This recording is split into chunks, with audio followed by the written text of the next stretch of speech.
नमस्कार। हम अभी जदयू कार्यालय में हैं और जदयू कार्यालय में नेताओं का आना जाना लगा हुआ है क्योंकि आज एक मीटिंग है। तो जदयू के कुछ नेतागण हैं, उनसे जातीय जनगणना पर और बिहार के चुनाव पर कुछ प्रश्न पूछेंगे।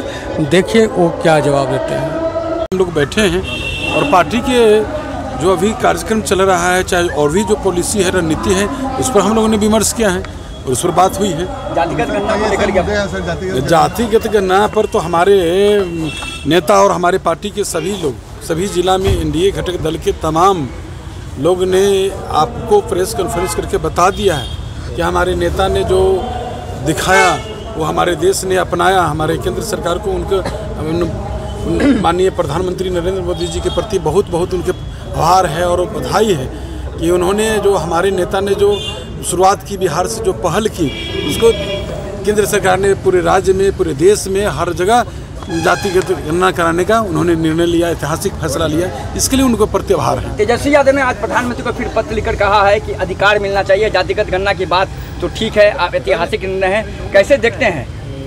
तेजस्वी जी अपना चेहरा चमकाना चाहते हैं। जब रही बात कि जब हम लोग, अच्छा हमारे नेता जब इस कार्य को शुरुआत कर रहे थे तो काहे सब लोग अपनी सहमति दे रहे थे, लेकिन काहे ना उस समय में जब उनकी केंद्र में सरकार थी, जब महागठबंधन की सरकार थी, तो काहे ना उस समय करवा दिए?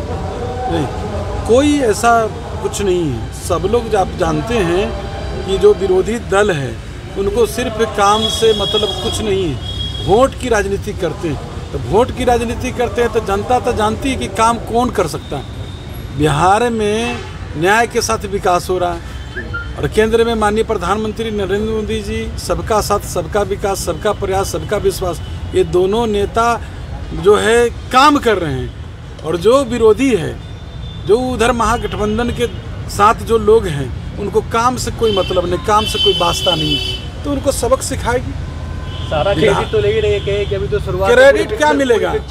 जनता जानती है कि कौन लोगों ने पहल किया। हमारे नेता के पुराने समय की देखिए ना, जब वो एमपी थे उस समय भी सदन में सवाल उठाए थे। तो हमारे नेता का ये पुराना मांग था, पुराना डिमांड था, पुराने दिनों से ही लगे हुए हैं और बिहार में कर दिखाया।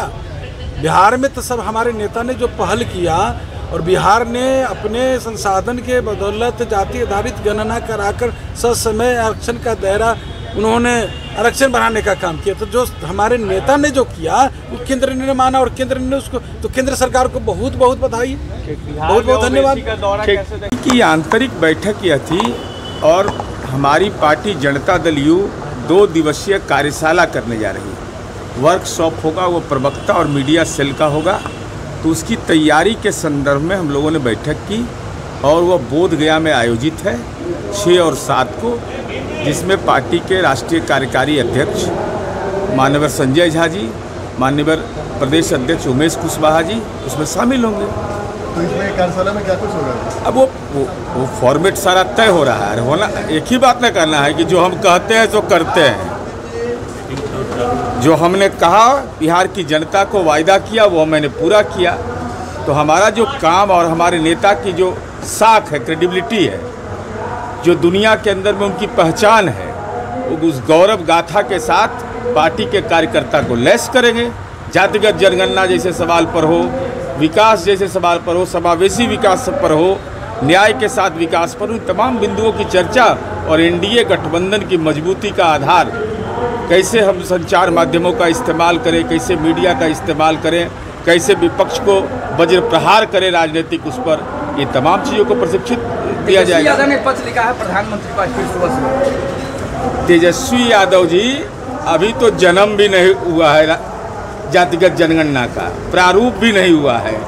और चूंकि ये बैकफुट पर चले गए, चूंकि माननीय नीतीश कुमार जी ने 1994 में ही बोल दिया है। इनके पिताजी को ज्ञान हुआ 2010 में। इस चारा घोटाला से जान बचाने के लिए चाचा के पूंजी पर भतीजा दुकान चलाना चाहते हैं। ये कहाँ चलने वाला है? तो स्वाभाविक रूप से माननीय नीतीश कुमार जी ने किया और आदरणीय नरेंद्र मोदी जी इस देश के इतिहास पुरुष हो जाएंगे जातिगत जनगणना।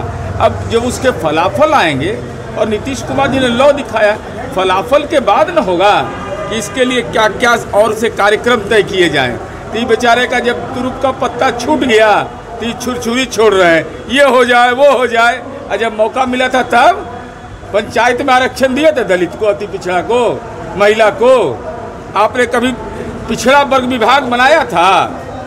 पिछड़ा वर्ग विभाग तक इन लोगों ने नहीं बनाया था। अल्पसंख्यक कल्याण विभाग था, 31 जिला में उसका नोडल अफसर नहीं था। अब इनको चिंता हो गई है। अरे हमारी समझ है कि जातिगत जनगणना के बाद जैसे बिहार में जाति सर्वे हुआ तब न पता चला कि लालू जी के पास पटना में 468 करोड़ की संपत्ति है। तो देश भर में काला धन कहाँ कहाँ आपका है सब जातिगत जनगणना से स्पष्ट हो जाएगा। बिहार में जातीय जनगणना की बात को लेकर के साथ ही बिहार में होने वाले जो चुनाव हैं प्रदेश के, उन चुनाव के मद्देनज़र यहाँ की राजनीतिक गर्मी बढ़ी है। आप जदयू के कार्यालय में जदयू के नेताओं की मीटिंग लगातार चल रही है। अभी 6-7 को इनकी मीटिंग गया में भी होने वाली है, जिससे कि और ये विपक्ष पर धारदार हमला कर सकें। और इनके जस्ट बगल में अभी तेजस्वी यादव की भी एक रैली का आयोजन है जो अति पिछड़ों के लिए कर रहे हैं। जदयू के प्रवक्ता से पूछने पर कि तेजस्वी ने एक जातीय जनगणना पर एक पत्र भेजा है मोदी जी को, तो उन्होंने जवाब दिया कि तेजस्वी जी चाचा के किए दिए पर, चाचा के पूंजी पर अपना चेहरा चमकाना चाहते हैं। तो चाचा के दुकान पर भतीजे का दुकानदारी कब तक चलेगा? बिहार के लोगों को समझना है कि कौन से लोग किस तरह से काम कर रहे हैं। धन्यवाद।